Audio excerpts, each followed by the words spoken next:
Welcome to Season 2, Episode 5 of Coral, Kelp, and Community.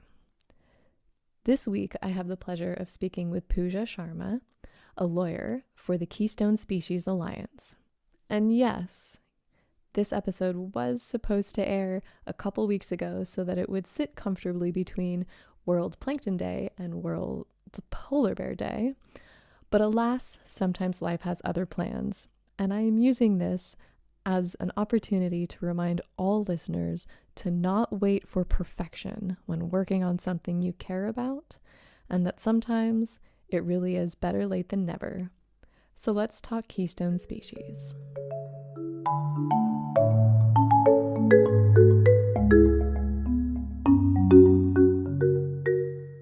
I'm really interested in how you went from being a civil rights lawyer to an environmental lawyer.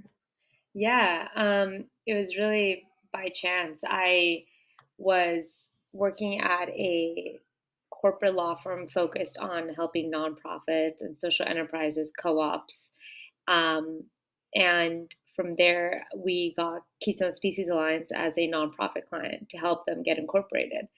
And it was just so interesting to learn more about the conservation environment and conservation efforts. It was just such a new world to me. I'd never even thought it was attainable to even get a job in there, like from Los Angeles specifically. And then I asked if I could like volunteer with them for like an hour a day, just because everybody needs a lawyer. And from there, it became more of a organically involved relationship, and I was just so filled with gratitude with the amount of like opportunities that were present, and like how many like-minded people and passionate advocates there are. It's something that's very unique, how many people are driven by passion.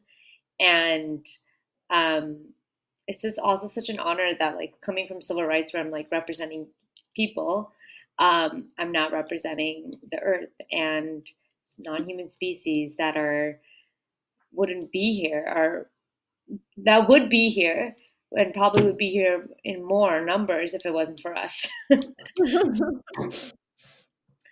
Yeah, and I imagine with that background, it's probably easier to see how uh, it's connected, right? Like the Yeah. environmental movements are not disconnected from social movements because, you know, life needs to sustain life. Yeah, exactly. And it's also, you realize that the systems are all made up and they're all focused on the other, and this, like, it's very binary and like filled with dichotomy instead of it being inclusive. And if we can't see humans as peers, then how would people see non-human species as peers, as part of them? And I mean, there's just like a big disconnect that our society has. And I obviously, and unsurprisingly so, the a lot of indigenous communities have been saying this for decades for a reason. We're just not listening. Yeah, yeah. I mean, thankfully, I know that based on Keystone Species Alliance and the Earth Law Center where we met and some other things, I'm like, yay, people are listening. I had kind of a similar experience with like discovering like-minded people and finding my community. Yeah. And finding other people driven by passion. It opens up this whole new world, and it's really, really exciting. And um to know you're not alone is so, so important. Yeah, I mean, it's such a collective effort too. And like you said, when you find your community and you realize you're not alone, you also remind yourself like you're doing this for something bigger than yourself. It's hard to be by yourself. It's so hard. I don't know if I would have made it through law school if I hadn't found the Earth Law Center, because I felt like it was me against this huge legal system, like in the Yeah. US and Yeah. globally. I was just like, oh my God, am I alone in my ideas? Am I crazy for thinking that Right. we could change in Yeah. certain ways? Yeah. I, I know this sounds so silly, but it wasn't until a couple months ago where I realized the law's made up. Yeah, it is. I was like, wait, what? Someone told me they're like, we can just reshape this, and I was just like, wait, we made all this up. Yeah, Humans made like this up. we literally pretty much everything we made it up. And Yeah, we're still making it up as we go, which is simultaneously like a little bit horrifying, but also really hopeful. yeah. Because if you can make that up, you can make positive Yeah, things up. we That can works. change it. Yeah, I agree. And it's so cool to meet people like you who are like studying beyond just getting your JD in legal education. You're like seeing it from like now, like it seems like a policy slash macro way, which is I think can actually change the system. Yeah, I mean, the system needs to be changed. And like, I think a lot of people who pursue higher education, like, that's kind of what they want to do. It seems like a lot of people in my program, you know, we're not just there to learn about international law. Yeah, Right? Like, we're right. like, we Yeah, know things are messed up. We wanna know how to change them. yeah, And I mean, it is really hard and challenging, but you know, that's the goal. Like, it happens. It does change, sometimes slowly, sometimes rapidly, depending on what it is, but yeah. Speaking of change, and now we know how you got to the Keystone Species Alliance, but let's talk about Keystone Species specifically. yeah, Because this episode is going to air between World Plankton Day and International Polar Bear Day.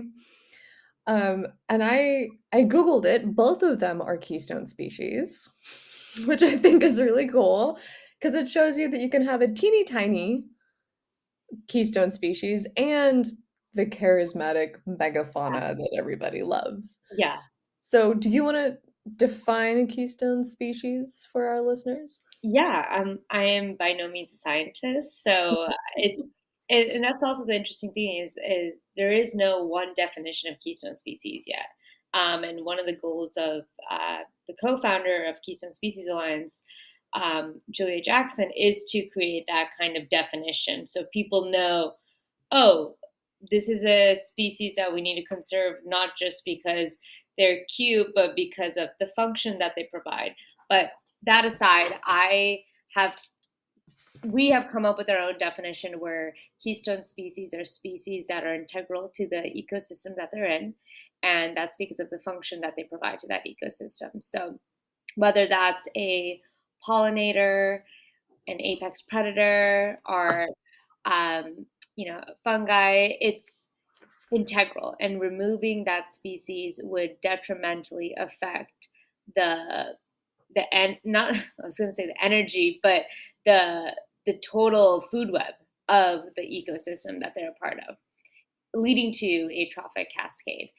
And we have recognized that keystone species are not necessarily being protected in the right way because not only is there a lack of information out there, but because a lot of people don't realize the amount of carbon that they actually sequester from the atmosphere. So they act as natural climate solutions, yet we fail to inherently recognize and protect them. So it's the organization, it's such a beautiful philosophy of recognizing these keystone species to educate but also to conserve instead of focusing on them after they've already been endangered or god forbid extinct, which as we know in the US the focus is on the Endangered Species Act and after the harm has already been done, and we just don't have that time. Yeah, yeah, definitely. Um, I think it would be really interesting how that could impact policy of having like a legal definition of a keystone species. I mean, certainly many keystone species are on the endangered list, but as you said, that's after the fact, which is a large problem in, well, in most areas of law, not just environmental law, but it's very reactive instead of proactive. Um, and actually, since we brought up the Endangered Species Act, one of my biggest issues with it is that if you're trying to designate critical habitat, the species has to be there. And I'm like, okay, what about site loyal species? Like Mm, hammerhead sharks, other species of sharks, they're very loyal to a specific site. And maybe they haven't been there in 10 years because it's polluted or it's overfished or whatever. But as soon as the conditions return to optimal, hammerhead sharks will go back and they'll have their pups there. And I'm like, you guys, like, yeah, you're really shooting yourselves in the foot by requiring their presence. yeah, And like, if you restore, if another area has been completely damaged and you restore it, but you still can't designate it because they're not there, like, it drives me bonkers. yeah. I think there's like this failure to recognize that species are important to the habitat and the habitat is important to the species, which is really ironic that Americans can't understand that when a big part of our legal system is protecting our home and the right to property. Oh God, yeah. It's like, so then why don't we recognize a species' right to their own home? Yeah. I mean, like the sea otter is another really good example. Like you have to have the sea otter present in the kelp forest for the kelp forest to stay there. Yeah, So like and to you can restore a kelp forest, but you're still going to need some otters there to yeah, maintain its existence.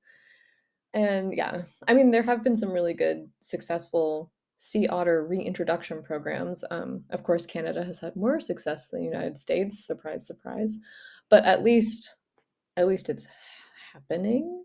yeah, and like I mean, in my work, I've come across a lot of Californians who are in state legislature who are respecting the need for biodiversity and climate. I'm happy to hear that biodiversity protection and climate are part of the same conversation because usually they are siloed, even though we're going for the same cause. Um, so yeah, I guess I'm hopeful. Yeah, I did hear recently too that in the same vein of biodiversity, climate, and listening to indigenous people, uh, California just gave 250 miles of coastline to indigenous stewardship of Wow. California tribes. Yeah, so that's really exciting. And especially when you consider their cultural value around kelp and kelp harvesting. I didn't know I'm this. Yeah, I'm really excited to see what happens there because, the kelp forests on the California coast have been so damaged, and gone, really, not just damaged, but gone. What is Um, their significant value towards them? they have certain harvesting practices and they use kelp in certain ceremonies. Each tribe, I think, is a little different, and I am by no means an expert. This was just news I read that made me very Yeah, happy. yeah. Um, but but I know up and down the coast, their relationship with the ocean is very important, and there have been certain harvesting laws for kelp that have actually prevented them from conducting their ceremonies because, as happens in many colonized countries, the indigenous people and traditional users are seen as bad for the environment, which the opposite is always always true. I mean, I don't want to say always, like, sure, there's some cultures that have not lived in harmony with nature, but most of the time they Yeah. know what they're doing. Um, And it's also, who are we to say that they don't? I mean, exactly. like yeah, I have like such a problem with the colonial conservation mindset too, and it's something that um, really upsets me because a lot of it goes towards people in India, and as being Indian, I get really triggered knowing that there's many conservationists who think that they're saving people in India because they're teaching them things that they don't know, and it's very, very lopsided. And yeah, it's very disappointing because it's like, wow, now there's another system in this system. Like, it's just, I guess, humans. Yeah, I've read about very similar experiences to what you described happening all over Africa, of course, and in the United States. And it is a real issue. Thankfully, the world does have some guidance now from New Zealand. Yes. Yeah. That amazing Te Rara Act. Yeah. Yeah, another bit of good news. So, Yes. Yeah. New Zealand's great. yeah, it's really remarkable that they did that while also not recognizing certain rights to like a healthy environment or that kind of thing that like other states do that are they just like jump straight into this awesome statute Yeah. and they're like, sorry for being colonizers. We recognize your cultural heritage and, like we're going to make this personhood of the mountain and the river and the ecosystem, and you're just like, we're all right, good, Yeah. good leap forward. We just got it. Yeah. um, but yeah, I mean, so Keystone species are critical on apparently a whole variety of levels of food chain, from the microscopic to the big, and to different cultures. And I'm so glad that there are organizations like KSA and people like you. Yeah, I think a big part of it's also like you can't do anything in silo. So having partners like Earth Law Center, Saving Our Sharks, Coalition Wild, Rewilding Chile, like these like we all have to be working together in order to protect these species because it's too big for one NGO to work on it. And it's also great though that like in recognizing the rights of keystone species, we are also naturally integrating to these other organizations their missions as well, like with Earth Law Center focusing on their rights of nature movement. Keystone species and advocacy is very intertwined with that. When I was in sorry, this past summer, I was working on a LWAL litigation case with Earth Law Center and the Center for Whale Research, where we sued the Washington Department of Natural Resources for extractive logging and the Elwha Forest. And that was led by Elizabeth Doon, the attorney at Earth Law Center. And it just was so cool because we got to see how involved keystone species were in this. Even though the focus was on the Elwha Forest, it's obviously a home to the Chinook salmon who swim and spawn in the river. And the Chinook salmon are the exclusive prey of the southern resident orcas, which there are 73 left. So it's like it's such a domino effect. And being able to work with partners who are just as passionate and coming at it at a different angle is really, really helpful. Yeah, it really goes to show just how connected things are. Yeah. And like, I mean, the term keystone, if I recall many years ago, it was because of that literally they call the key to keeping an arch in Yeah. place. Yeah. When you're building a stone arch, the top stone, they call it the keystone. Um, and with that, it stays in place. But if you remove that one stone, the whole arch collapses. And I feel like it's such a good analogy or a good term to use for a keystone species because all of those things are dependent on it and connected to it, even if you don't see it. Like you don't realize logging this forest is going to have a huge impact on the orca whales. Yeah.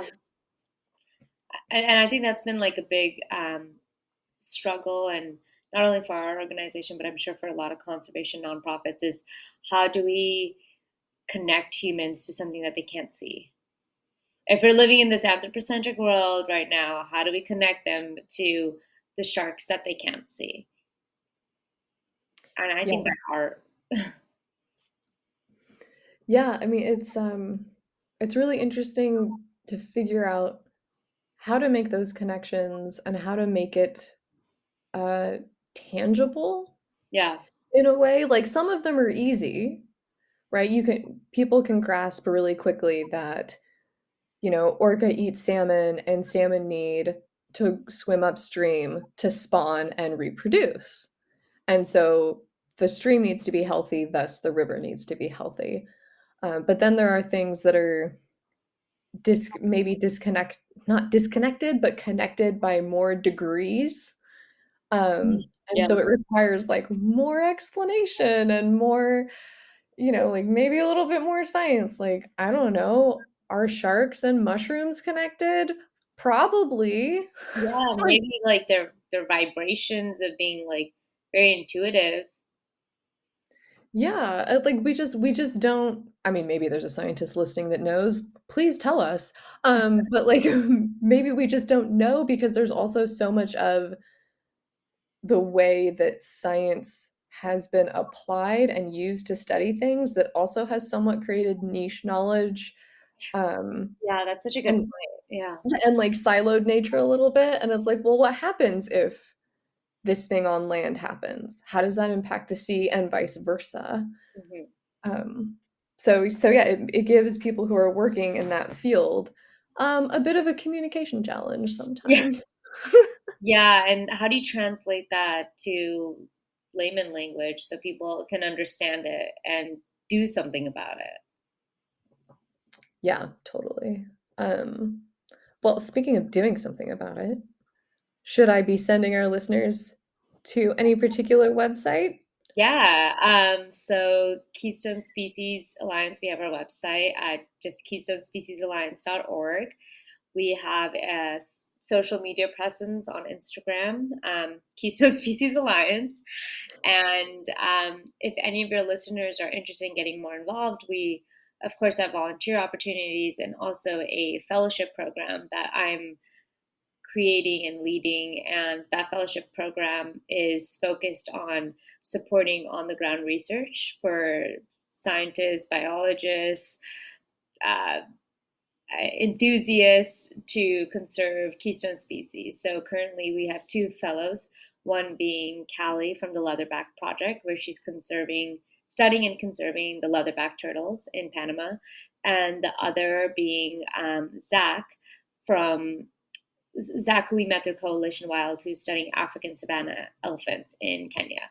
So if anyone wants to have support in their projects, like please feel free to apply to the fellowship. There's application details there, and yeah, hopefully this continues to grow as we all get more knowledge of the necessity of keystone species and how they are nature-based solutions to climate change. That is fantastic. That fellowship sounds really exciting. Yeah, Um, yeah, we're fundraising more for it because science equipment is expensive. yes, that is true. Um, awesome. Well, I hope that uh, get all the funds you need to support more and more scientists. Yeah, definitely. And thank you so much for coming on the show and sharing all of that wonderful information and having a good chat. Yeah, thank you so much for inviting me and for even creating this podcast. I mentioned this a week ago. Like it's so important for people to know that they have a source that they can rely and trust and can listen to and understand what people are talking about. I think that is also a disconnect. So thank you for providing that platform. I'm so happy to. It's definitely one of those things that I'm like, what did I need and want when I was trying to find my way? Yeah, And that's how so, entrepreneurs are, right? yeah, gotta just put that out there into the Yeah. world. No, thank you. Yeah, it's really important.